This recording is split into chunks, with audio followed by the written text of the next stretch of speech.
Bonjour, aujourd'hui on va faire une petite vidéo plutôt courte sur le Venezuela. À nouveau, ce pays provoque des réactions assez fortes. Je ne comprends toujours pas pourquoi, mais passons. Donc j'ai publié un tweet.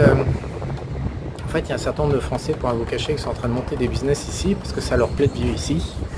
Même si ça paraît fou vu de la France, je ne sais pas quels sont les tarés qui parlent et qui écrivent sur le Venezuela en France. En tous les cas, ils ont provoqué une espèce d'opinion sur ce pays qui est assez étonnante. La vie est extrêmement confortable là où je me trouve actuellement à l'extérieur. C'est même un petit paradis pour moi. C'est les États-Unis sans les emmerdes des Américains. Et donc voilà, on est tous sur des... C'est un parc qui doit faire quelques milliers d'hectares avec des milliers de maisons et des milliers de bateaux. Et puis on est connecté à la mer via des canaux. Donc c'est un lifestyle un peu particulier mais qui est séduisant. Du moins pour une partie des gens qui aiment la mer, qui aiment l'eau, qui aiment les bateaux. Et donc j'ai publié un tweet parce que je réfléchissais à ces Français qui sont en train de démarrer des business et je me disais en fait, je réfléchissais aussi à tous ces gens en fait qui ont envie de fuir la France et qui n'ont pas de business dans les mains. Je me demandais en fait pourquoi, parce que pour moi ça me paraît plutôt évident de... Je dis pas que c'est facile, hein, c'est plutôt toujours dur la vie, mais c'est plutôt évident de savoir comment tout de suite gagner entre 5 et 10 000 par mois avec un petit business. Ça marche à peu près toujours de la même manière. Plutôt que choisir un salarié, se faire chier à payer des études et devenir salarié et embrasser une vie qui est pas très, qui est difficile, qui n'est pas très confortable, contrairement à ce qu'on croit. Donc j'avais écrit un tweet hier ou ce matin, je sais plus, sur le fait que ça marchait toujours à peu près de la même manière. Pour démarrer un business, il faut faire un prototype de bien ou de service. Donc pour faire un prototype, tout simplement il faut tester le produit sur le marché, donc faire une fausse offre. Donc ici on a utilisé la pub, donc on a pubé sur nos différents trucs, moi sur mon service et puis les autres Français sur ce qu'ils veulent faire. Je ne vais pas révéler leurs projets, mais c'est des projets comme ça n'ont rien à voir, qui ne sont pas du tout dans le même secteur. Et en fait, voilà, ça se passe qu'on récupère une centaine de réactions. De gens qui sont intéressés, qui commencent à poser des questions. Donc quand on en a 200 par exemple, c'est facile parce qu'après on voit à peu près où est-ce qu'est la demande. On les points, voilà les points, des questions qui reviennent tout le temps. Et puis après on a juste le tir. Donc pour moi en fait il faut déjà cerner le besoin des clients. À quoi ils réagissent pas, ce qu'ils veulent pas. Le deuxième étape dans mon tweet, c'était de dire qu'une fois qu'on a ces informations-là, il faut designer précisément le prototype, c'est-à-dire élaborer le prix, regarder ce que fait la concurrence, bien sûr, positionner l'offre, où est-ce qu'on se positionne, je sais pas, bas de gamme avec du volume, haut de gamme avec peu de volume, et puis des prix élevés, des marges élevées mais on vend moins, avec des prestations de service supérieures, ça dépend. Mais en deuxième position, obligatoirement, il faut savoir ce qu'on branle et où est-ce qu'on positionne son produit et son service.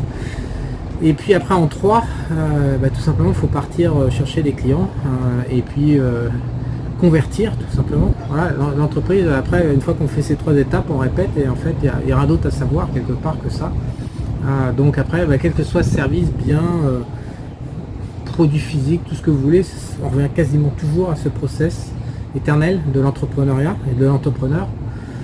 Donc je me suis contenté de dire voilà, je regarde, là je suis au Venezuela, donc je regarde ce que mes copains français au Venezuela qui sont arrivés par les 3S d'ailleurs, le programme d'expatriation, je regarde ce qu'ils lancent et puis je suis aussi en train de lancer moi je peux le dire, je m'en fous, ça implique que moi je fais un petit peu d'immobilier, petit parce que j'aime vraiment pas, mais c'est intéressant quand même ici.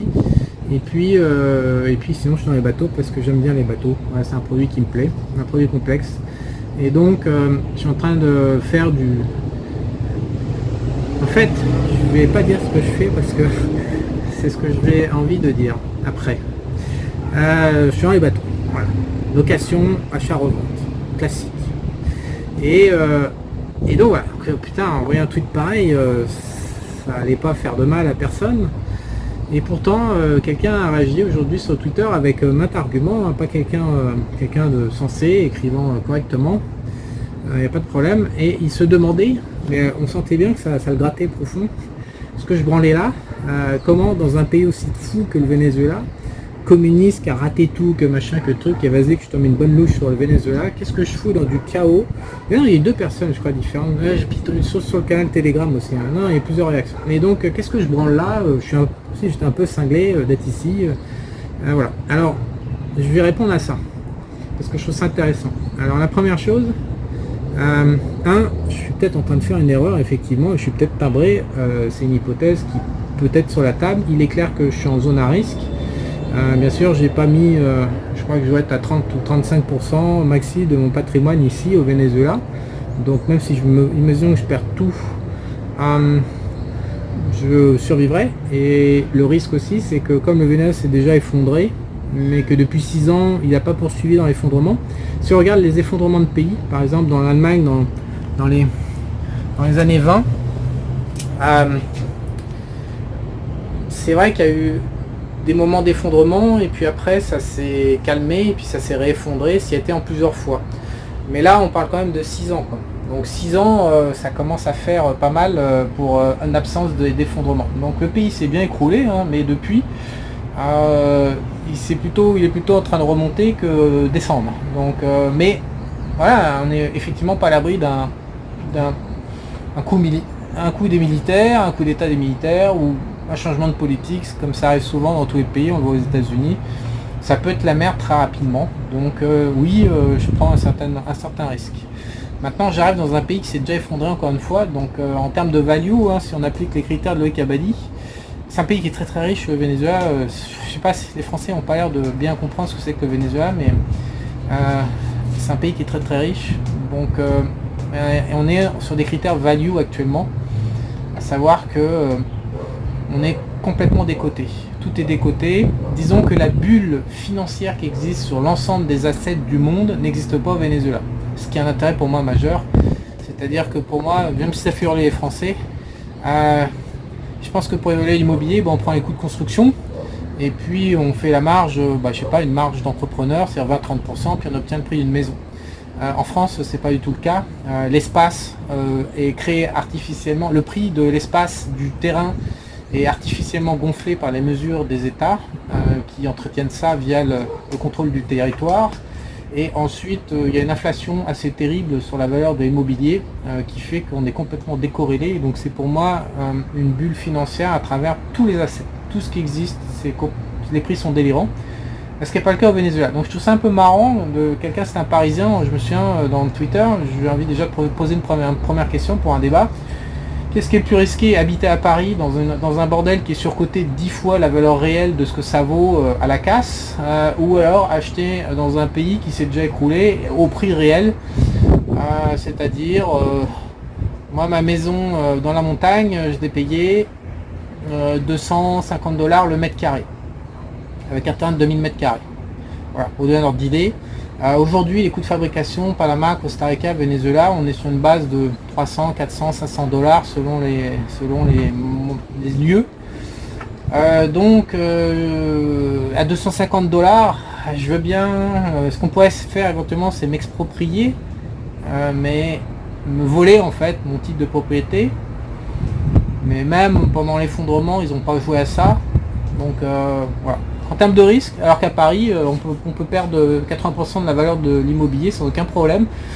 Si le système monétaire mondial est remodelé, c'est 80% en moins. Donc, qui prend le plus de risques? Je pose juste la question, mais encore une fois, je ne nie pas que la situation juridique actuelle à Paris est sans commune mesure plus safe que la situation juridique ici au Venezuela. Pas juridique, juste au droit à la propriété, même si je pense que dans le futur, à horizon 15 ans, le droit à la propriété à Paris sera beaucoup plus dangereux que le droit à la propriété au Venezuela, mais voilà, c'est un bon débat. Ensuite, la personne se grattait en disant mais qu'est-ce que Charles fout là? Alors, c'est pour ça que je fais cette vidéo, parce que je trouve que c'est intéressant. Qui suis-je? Alors, je démarre à zéro, j'étais ruiné 2 fois, avec mon nom plombé dans les échos, suite à la sale affaire de 99. Donc j'avais fait expertise comptable, donc je pouvais pas trouver de job puisque j'avais pas fait de job d'expert comptable. Je me suis arrêté en cours de route, donc personne ne voulait m'embaucher. Dans la presse, j'étais grillé, personne ne voulait m'embaucher. Dans la finance, j'étais grillé, personne ne voulait m'embaucher. Donc je pouvais rien faire. J'étais au RMI, j'ai perdu 10 kilos, j'ai même pas assez de fric pour bouffer. Je suis tombé à 59 kilos en 2002. avant que je me réveille et que je dise fuck à tout le monde et que j'allais suivre ce à quoi je croyais. Et donc en suivant ce à quoi j'ai cru à partir de 2003, je suis parti de zéro, 500 balles, 750 euros j'avais je crois à l'époque. Et en 15 ans, 20 ans, j'ai gagné 5 millions d'euros environ. Avant, j'ai beaucoup dépensé mon argent parce que je ne me suis pas trahi pour l'argent. J'ai fait 5 millions d'euros, peut-être j'aurais pu gagner plus. Mais en fait, je n'ai jamais cherché à maximiser le score financier, mais plutôt à tirer le bénéfice utilisateur de ma vie, le maximum, quitte à fumer du pognon. Et du pognon, j'en ai fumé au moins 2-3 millions, 3 millions plutôt que 2. J'ai beaucoup dépensé, je me suis beaucoup amusé, j'ai aucun regret, plutôt qu'avoir gardé ça sur un compte bancaire. Vraiment, ça c'est... j'ai d'autres regrets dans la vie, mais alors ça, j'en ai pas du tout. Donc, qu'est-ce que Charles va foutre à 50 piges au Venezuela, avec un parcours finalement qui dépasse 99, je sais pas, il faudrait voir les stats français, je sais pas combien de mecs sont partis à zéro, gagner 5 millions d'euros, mais peut-être, je sais pas, on doit être 0,5 ou 0,3% de la population, donc qu'est-ce que je vais branler au Venezuela? C'est ça la question que le mec se pose, et elle est intéressante, parce que tout simplement, soit je suis taré, mais mon parcours montre que je suis plutôt sophistiqué comme agent économique, ou alors le mec a rien compris. Donc moi de mon point de vue, le gars a rien compris, et c'est ce que je voudrais expliquer aujourd'hui, parce que ça va déboucher sur beaucoup de conclusions intéressantes, je pense, pour tout le monde. S'il a rien compris, ça veut dire que, je sais pas quel âge il a, mais tous les gens qui me suivent ont entre 40 et 60 ans.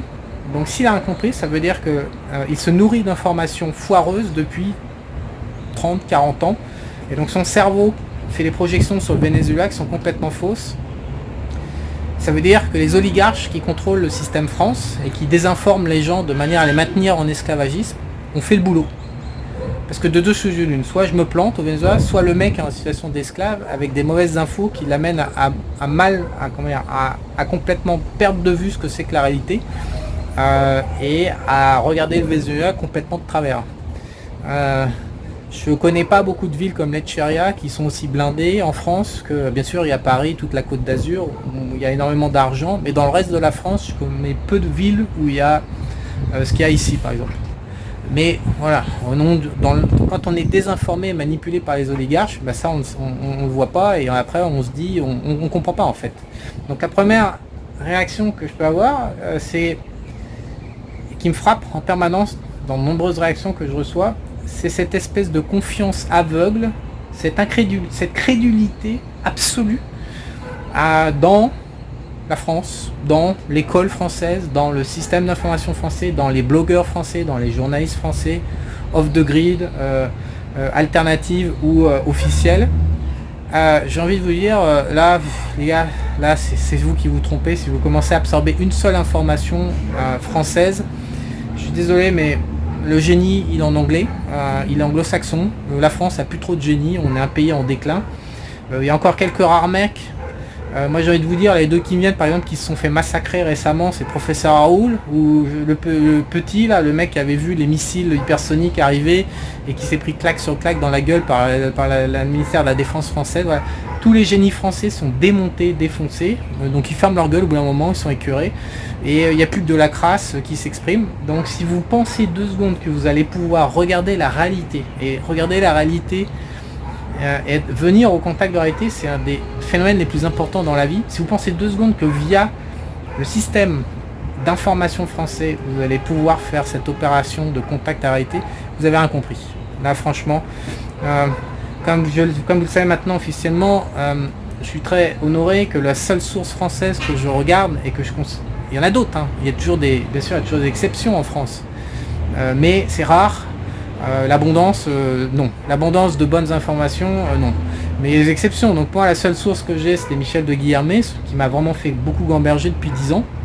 Donc maintenant, apparemment, il accepte d'être l'invité officiel d'Esprit Argent pour vivre une aventure commune, pour relater la croissance de Tesla. C'est un honneur pour moi. Donc je suis pas borné. Quand je vois de l'excellence française, je tends la main, bien évidemment. Mais croire qu'il va y avoir de l'abondance d'informations et du génie français en masse, non. Donc faire confiance, non. Donc la première explication, mon cher monsieur, si je suis au Venezuela et que vous ne comprenez pas, c'est parce que manifestement vous avez un petit peu trop écouté le système d'information français. Ensuite, deuxième point. Est-ce que le Venezuela c'est pourrave dans le pays Bah, j'en sais foutrement rien. Je suis jamais sorti de l'Etcheria et j'en ai absolument rien à branler de savoir comment est le Venezuela en dehors de l'Etcheria. Ça m'intéresse même pas. J'ai trouvé mon lieu à moi qui me plaît pour m'amuser, pour vivre des aventures nouvelles. Et je ne comprends pas, alors que cette personne ou ces personnes ne comprennent pas moi ce que je fais, mais moi je ne comprends pas comment est-ce qu'on peut regarder un pays linéaire. Alors si je peux comprendre, en fait la France a buté, littéralement détruit la sève et l'excellence française et tout ce qui faisait de la richesse, et je pèse mes mots, je crois à la France et aux Français. Je parle pas des parasites et des 80% de losers, mais je crois à l'espèce d'élite de 3, 4, 5 millions de mecs qui sont tout simplement excellents, qui peuvent faire la compète au niveau mondial. Ça j'y crois, et je suis honnête et sincère avec. Je pense que ces gens souffrent, et tout le monde m'écrit en souffrant, donc je reçois des centaines et des centaines et des centaines de témoignages, donc, parce que cette élite fait face à un système qui est là pour les buter, pour que tout soit linéaire. Voilà, la France, ou du moins la France moderne, depuis 40 ans, la France socialo qui va vers le communisme, aime la linéarité. Donc quand on habite en France, on se dit bah, chez nous c'est comme partout dans le monde. Eh ben non. Non, désolé, c'est en France on fait ça, mais dans le reste du monde on fait pas ça, on vit pas comme ça, on veut pas que tout le monde se ressemble, de la même taille et disent les mêmes trucs et pensent tout pareil. Non, c'est pas vrai. Donc effectivement je peux comprendre que quand on est français et qu'on est franco-français, qu'une vie franco-française, on puisse ne pas imaginer du contraste au sein d'un même pays. Alors que c'est le fondement du monde, justement, ces contrastes. Donc ça puisse être la merde au Venezuela, probablement. Que ça a été la grosse merdasse au Venezuela, c'est du passé, oui. Qu'il n'y ait que de la merde au Venezuela, alors que c'est un pays qui est richissime, mais richissime en ressources naturelles, déjà non, c'est pas possible. Obligatoirement, il y a des poches au Venezuela, et il y avait des mecs qui s'en mettent plein les fouilles, compte tenu du niveau de richesse. Et donc, obligatoirement, il y a des poches qui doivent, comme dans la Côte d'Azur en France ou à Paris, à l'ouest de Paris. Enfin, j'ai pas mis les pieds en France depuis 10 ans et Paris, j'ai pas mis les pieds depuis 15 ans peut-être, mais voilà.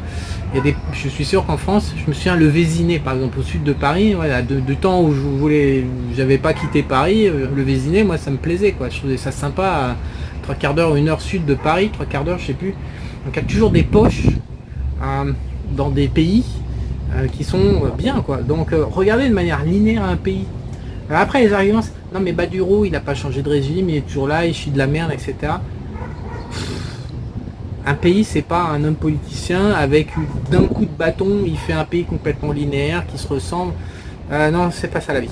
C'est pas ça le monde. Moi j'ai vécu, c'est mon 5e pays, le Venezuela, ça fait 15 ans que je suis expatrié. Désolé mais non, ça marche pas comme ça, quoi. Il y a des spécificités régionales. Prenons aux États-Unis, la Californie ressemble absolument à rien de Texas ou de la Floride. La Texas et la Floride, d'un jour ou l'autre, vont se séparer de la Californie, tous les timbrés démocrates et cocos. Voilà, donc si on dit les États-Unis sont comme si, je suis désolé, mais la vie n'a absolument rien à voir entre les deux États. Donc, j'ai fait ce qui m'épate en fait, c'est qu'il y a pas mal de gens qui méprisent, ceux qui vendent des formations, et 2, ceux qui achètent les formations. Et en fait, on découvre très souvent que ces gens ne savent pas ce qu'il y a dans les formations, c'est-à-dire qu'ils pourraient apprendre et modifier, acquérir de l'expérience auprès du formateur et modifier leur jugement, enfin leur appréciation de la réalité plutôt. Mais en fait, on découvre que le souci c'est qu'ils savent pas qu'ils savent pas, donc du coup ils sont bloqués. Donc moi j'ai envie de dire comme deuxième gros point fort de cette vidéo, au-delà de je sais plus ce que j'ai dit tout à l'heure, mais le deuxième point fort c'est je pense que en fait, si on veut, le début de l'intelligence, en fait, c'est de comprendre qu'on ne peut pas faire confiance au cerveau. Bah, d'ailleurs, c'est ça, j'ai dit qu'il ne fallait pas faire confiance au système d'information de l'État. On ne peut pas faire confiance à son cerveau, c'est le deuxième point. On peut pas. Je pense que l'intelligence, le mec qui commence à toucher son intelligence du doigt, c'est le mec qui se dit merde, j'ai un cerveau, et il déconne. Et donc la personne qui ne sait pas, c'est qu'elle fait confiance fondamentalement à son mental, à son cerveau, à ses connaissances, et pense qu'elle est adaptée à la réalité, pense qu'elle apprécie la réalité correctement, et non. Alors ça marche pas comme ça la vie. Et il y a aussi d'autres gens qui propagent des idées qui me font doucement marrer, parce que c'est souvent, c'est encore pire, c'est les gens qui sont dans la spiritualité, qui méprisent carrément le mental, méprisent l'ego, Et c'est pas de bol parce que l'ego et le mental, c'est ce qui permet c'est la porte d'entrée dans la matière pour agir, pour exécuter. Et donc ces gens-là valorisent l'âme, le circuit énergétique, Dieu, tout ce que vous voulez, vous appelez ça comme vous voulez, et pissent littéralement à l'arrêt de l'ego. Alors ça me fait doucement rire aussi, parce que s'il y a bien un machin qui a des mémoires et qui est pété, des mémoires karmiques et qui est pété de partout, avec qui marche fondamentalement, mais pas du tout, et qui vient ici aussi pour apprendre, c'est l'âme. Donc ça aussi, c'est pas parce que les mecs spirituels, ils regardent les mecs qui dans le mental qui savent pas, ils disent ah c'est un connard, il est pas connecté, il comprend rien. La tête c'est quand même un spirituel, ils comprennent rien non plus. Parce qu'ils sont généralement, ils ont foiré leur vie matérielle, ils ont pas de pognon, ils baissent pas, et puis ça tourne pas si rond que ça. Ils sont obligés de s'isoler de la matière parce que dès qu'ils sont en contact avec la matière, ils se pissent dessus parce que la matière c'est dur, faut pas se mentir, entreprendre, bouger, machin, on prend plein de baffes tout le temps, c'est ce qui fait le sel de la vie aussi.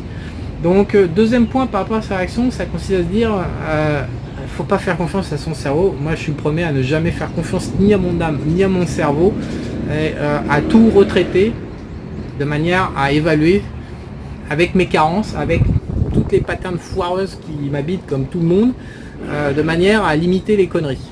Donc ça c'est le deuxième point. Le troisième point c'est que donc dans ces fameuses formations que je vends que c'est de la merde et que de toute façon il n'y a que des abrutis qui les consomment, il est justement, on parle de ça, c'est à savoir que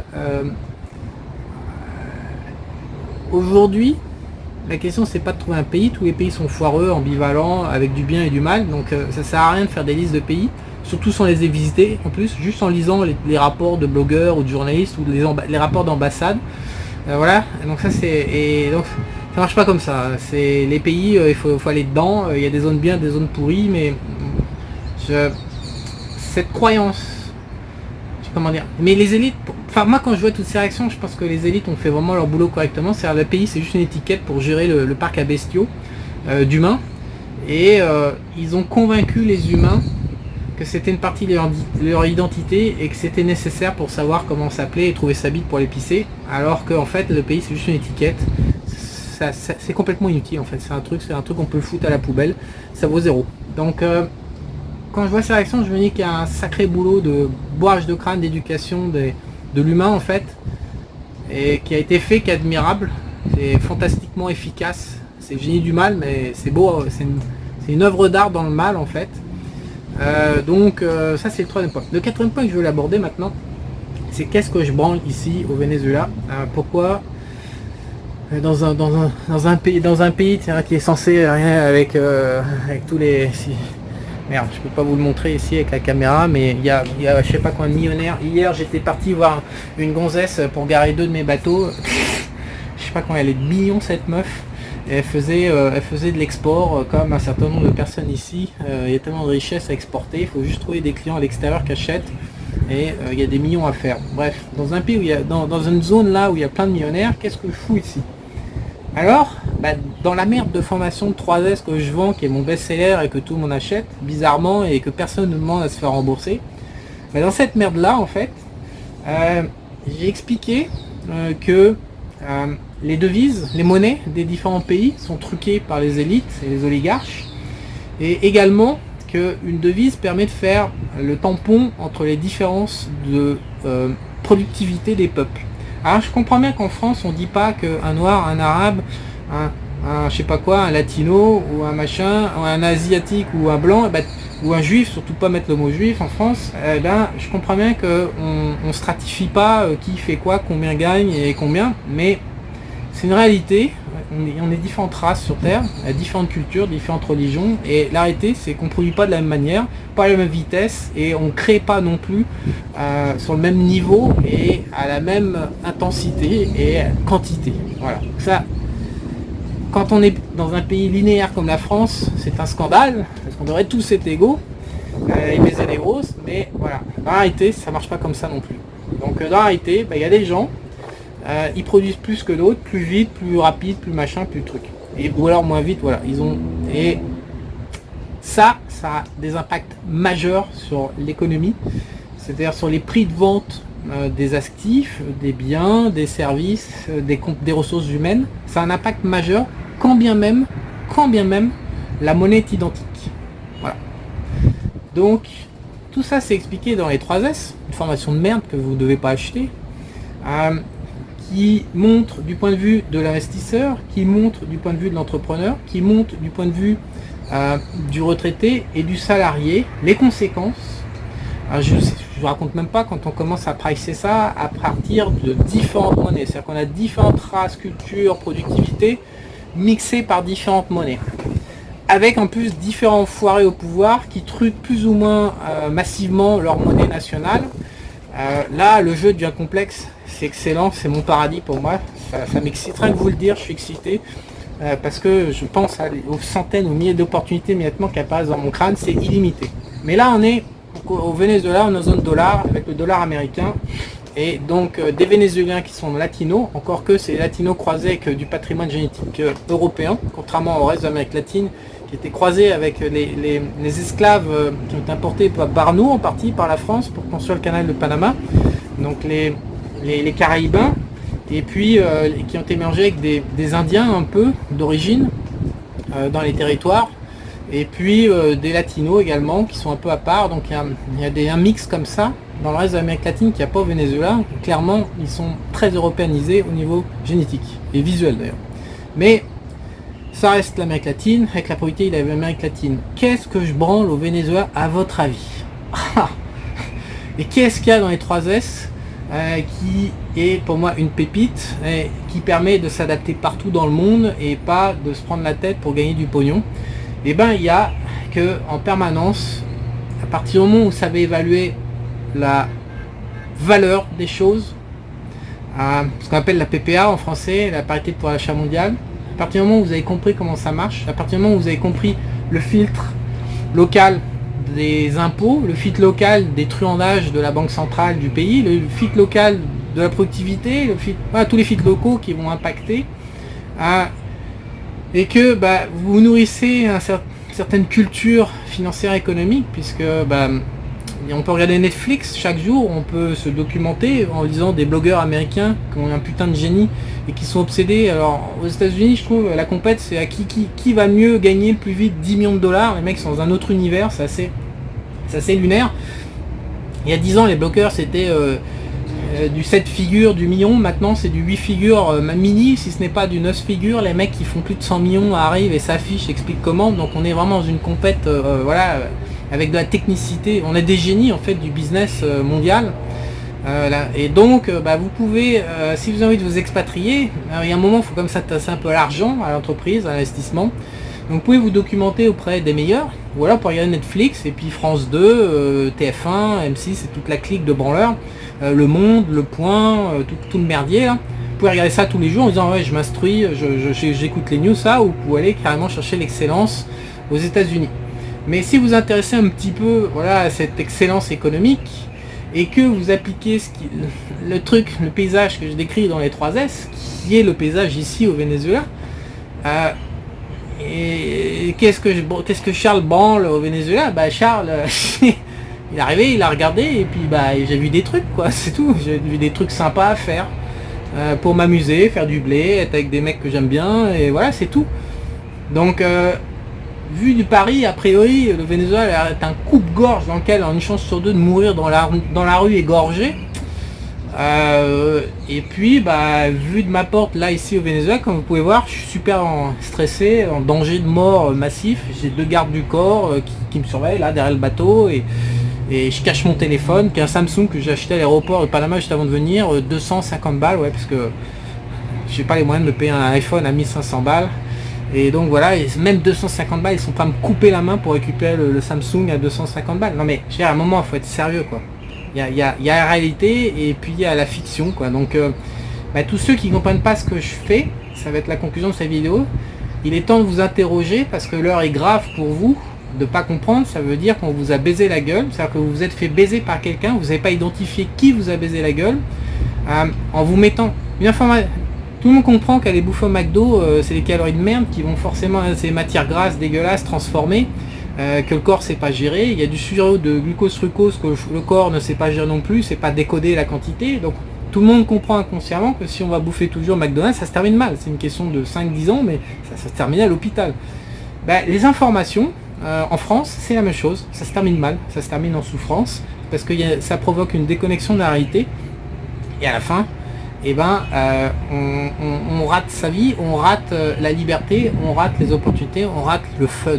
Voilà, la vie en France c'est pas fun, je suis désolé. Donc c'est bien beau de dire qu'en France c'est top, machin, que bidule, mais comparez, montez dans un avion, venez essayer d'autres solutions. En Asie c'est fun, Bangkok c'est fun, les Philippines en ce moment c'est fun, Bali tout le monde y est, c'est fun.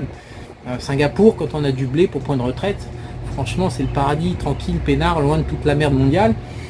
Ici, les Tchèques au Venezuela, c'est fun. Voilà, donc, mais je veux dire fun, 10 fois plus fun qu'en France. Donc comparez, au lieu de lire, monter dans un avion, testez, vivez, profitez, faites l'expérience, ressentez dans votre corps, au lieu d'être dans le mental et d'essayer d'appréhender des concepts qui ne sont pas appréhendables par le mental. Donc si vous comprenez pas ça, encore une fois, il y a des gens qui sont en train de vous baiser, vous n'avez pas identifié qui, et vous n'avez pas identifié comment, et vous avez encore moins identifié les conséquences. Et c'est pour ça que je fais cette vidéo, parce que moi mon job sur Esprit Argent c'est de participer pour élargir le champ de conscience des gens. Pour tous les gens qui m'écrivent, ils m'ont dit Charles, j'ai changé de vie, tu as élargi mon champ de confiance, tu m'as foutu plein de baffes dans la gueule, même pas je l'ai touché mec, même pas c'est juste des informations que j'ai transmises via des vidéos à distance et en mode passif, mais ça suffit.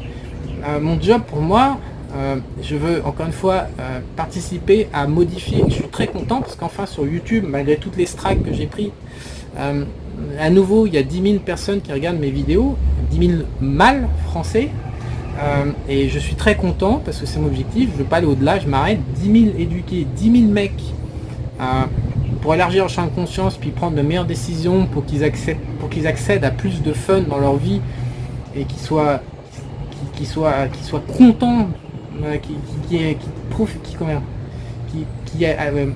je mon anglais, excusez-moi, ça vient plus en français, qui enjoy, qui profitent du process d'élévation de leur champ de conscience. Moi c'est ce que je veux faire, c'est tout. Mais pas pour tout le monde, pas pour 60 millions de Français, j'en ai rien à battre, je veux faire ça pour 10 000 Français, c'est tout. Et en ce moment, c'est ce qui se passe en 2023 pour Esprit Argent à nouveau. Et je suis très content et j'espère que cette vidéo va mettre la puce à l'oreille parce qu'il y en a qui s'inscrivent mais qui n'ont pas encore ouvert leur champ de conscience assez et donc ils comprennent pas. Et donc je fais cette vidéo sans aucune agressivité, pas pour vous traiter de con, non, pour vous dire il y a des mecs au-dessus qui sont en train de vous prendre pour des cons et moi je veux pas ça. Moi je veux que vous arrêtiez d'être con, qu'au mec du dessus vous leur disiez fuck you et que vous commenciez à ouvrir et à percevoir de nouvelles perspectives. Voilà, c'est ça qui m'intéresse, c'est pour ça que je fais cette vidéo. Après, si vous voulez filer du blé pour acheter les 3S, qui est une formation de merde qu'il faut pas acheter, moi le blé quand on m'en donne, je suis content. L'argent, j'ai pas du tout le rapport, il faut pas trop, on pense que, ou machin, on en a jamais assez, ou machin. Je m'en bats les couilles de tous ces concepts. Si vous me donnez de l'argent, pour moi c'est un transfert d'énergie, et il faut que cette transaction soit bénéfique pour les deux personnes. C'est ça qui m'intéresse. Donc actuellement, je considère que tout est une transaction à chaque instant avec tout le monde et donc je veille à ce que ça se passe bien pour vous comme ça se passe bien pour moi. Ça va me donner un petit peu de cash de manière à ce que je puisse faire des dépenses et m'amuser à mon tour. Vous allez progresser et moi je m'amuse et c'est un deal qui est gagnant-gagnant. Mais il y a un problème de culture. Ce que j'ai décidé de faire aussi, c'est que sur Esprit Argent, quelqu'un va nous rejoindre qui est passionné littéralement par le rapport à l'argent des Français. Les Français veulent des choses, mais comme ils sont programmés en sens inverse, ça marche pas bien pour eux. Lui, il est passionné pour expliquer tous les schémas conscients et inconscients, tout ce qui est croyance, tout ce qui est culture, tous les blocages. En fait, ce qu'il kiffe, ce mec, c'est pour ça que je suis content qu'il nous rejoigne. Et il va pas faire, il va peut-être faire une formation, mais pas immédiatement, il va faire plutôt du coaching. Mais ce qu'il kiffe, il est passionné à traquer les blocages et les débloquer. Par rapport à l'argent, il s'en fout on parle pas de Dieu, de machin, tout ça, lui c'est l'argent. Et voilà, c'est ça ce projet Esprit Argent. Donc on est tous ensemble pour produire ce genre de choses. Ouais, trop de bruit. Ah, bye bye.